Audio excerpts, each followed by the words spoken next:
మినశ్శైతానిర్ రజీం. బిస్మిల్లాహిర్ రహ్మానిర్ రహీం. సర్వలోకాల సృష్టికర్త, తీర్పు దినానికి యజమాని, పాలకుడు, పోషకుడు, కరుణామయుడు, నిత్య దయామయుడు అయినటువంటి అల్లాహ్ పేరుతో ప్రారంభిస్తున్నాను.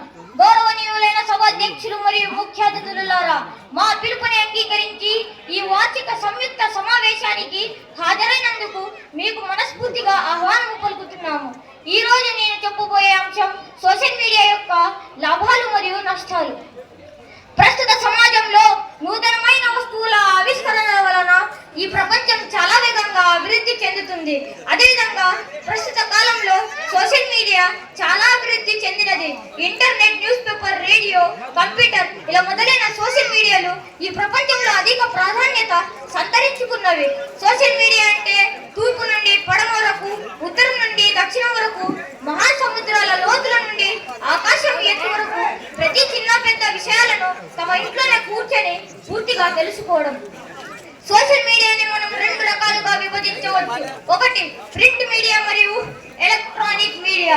ఏ విధంగా అయితే ప్రతి విషయంలో మంచి చెడు అనే రెండు భాగాలు ఉన్నాయో, అదే విధంగా సోషల్ మీడియాలో కూడా మంచి చెడు అనే రెండు భాగాలు ఉన్నాయి.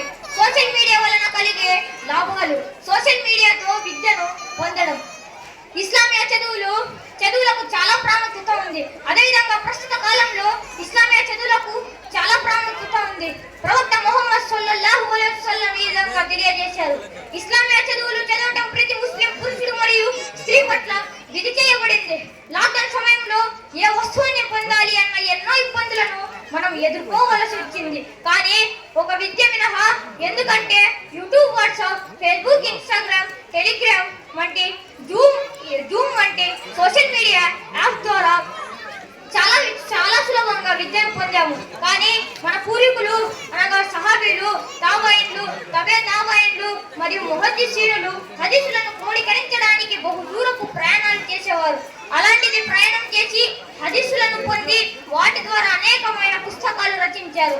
అలాంటిది ప్రస్తుత కాలంలో అల్లాహ్ యొక్క దయ మరియు కారుణ్యం వలన ఇంట్లోనే కూర్చొని ఏదైనా ఒక అంశంపై శోధన చేస్తే యూట్యూబ్ లో ఒకే అంశంపై ఎంతో ప్రసిద్ధగాచిక ఉలమాల ప్రసంగాలు చూడవచ్చు. మరియు ఇస్లామియా వెబ్సైట్ లో ఏదైనా ఒక అంశంపై శోధన చేస్తే ఒకే అంశం మీద ఎన్నో అనేకమైన పుస్తకాలు లభిస్తాయి. సోషల్ మీడియా వలన ఇస్లాం ప్రచారం.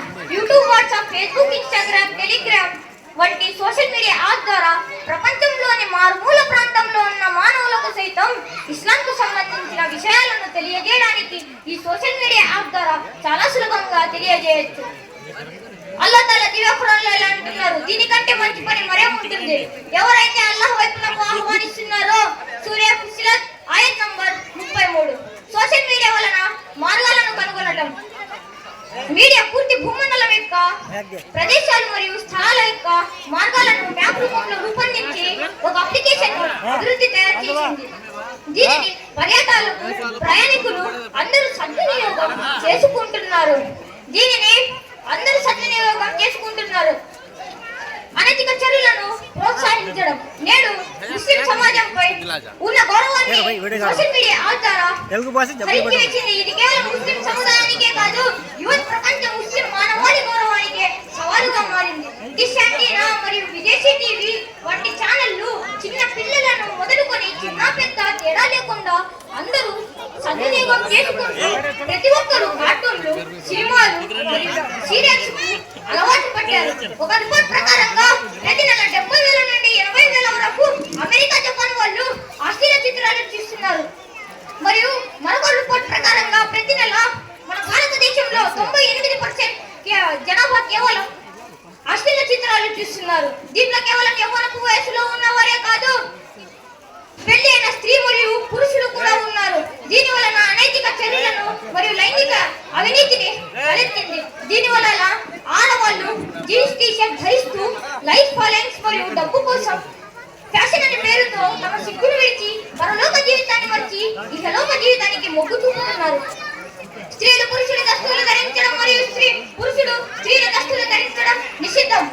అల్లాహ్ తాలా దివ్య ఖురాన్లో ఇలా అంటున్నారు: ఓ ప్రవక్త, విశ్వసించిన మహిళలకు ఇలా చెప్పు, తమ చూపులను కాపాడుకోమని, తమ మర్మంగాలను రక్షించుకోమని మరియు తమ అలంకరణలను ఎవరి ముందు ప్రదర్శించవద్దని మరియు తమ పక్ష స్థలాలను ఓదీలకు కప్పుకోమని సూర్యనూర్ ఆయత్ నంబర్ 33. సోషల్ మీడియా యాప్ ద్వారా ముస్లిం సమాజంపై దుష్ప్రభావం. సోషల్ మీడియా ఉద్దేశం కేవలం ధనం సంపాదించడం మాత్రమే. దానికోసం వారు ఎంత నీచమైన పనికైనా దిగజారుతారు. 500 ఖర్చు పెడితే 5,000 10,000 ఇస్తామని ఆశ పెట్టి అందరినీ మోసగించుతున్నారు. సోషల్ మీడియాలో మోసాలు. ఎన్నో అప్లికేషన్స్, లోన్ యాప్స్ మరియు ఎన్నో ఇన్స్టాగ్రామ్, యూట్యూబ్, వాట్సాప్, ఫేస్బుక్ ఇలా ఎన్నో యాప్ల ద్వారా ఆన్లైన్ మోసాలు జరుగుతున్నాయి. కొన్ని నెలల క్రితం గుంటూరుకి చెందిన ఒక మహిళ తన అవసరం కోసం 8,000 రూపాయలు లోన్ తీసుకొని 8,000 రూపాయలతో సహా అప్పు తీర్చిన ఇంకా ఇవ్వాలంటూ ఆ స్త్రీని వేధించారు. ఆ స్త్రీ ఆ బాధ తట్టుకోలేక ఆత్మహత్య చేసుకుంది. చివరిగా అల్లా తాలాతో దువా ఏమనగా, అయ్యా సోషల్ మీడియాని మనందరికీ మంచిగా ఉపయోగిస్తూ విశ్వాసుడిగా జీవితాన్ని జీవించే భాగ్యాన్ని ప్రసాదించుగాక. ఆమీన్. అస్సలాము అలైకుం వరహ్మతుల్లాహి వబరకాతుహు. మాషాఅల్లాహ్, బారకల్లాహ్.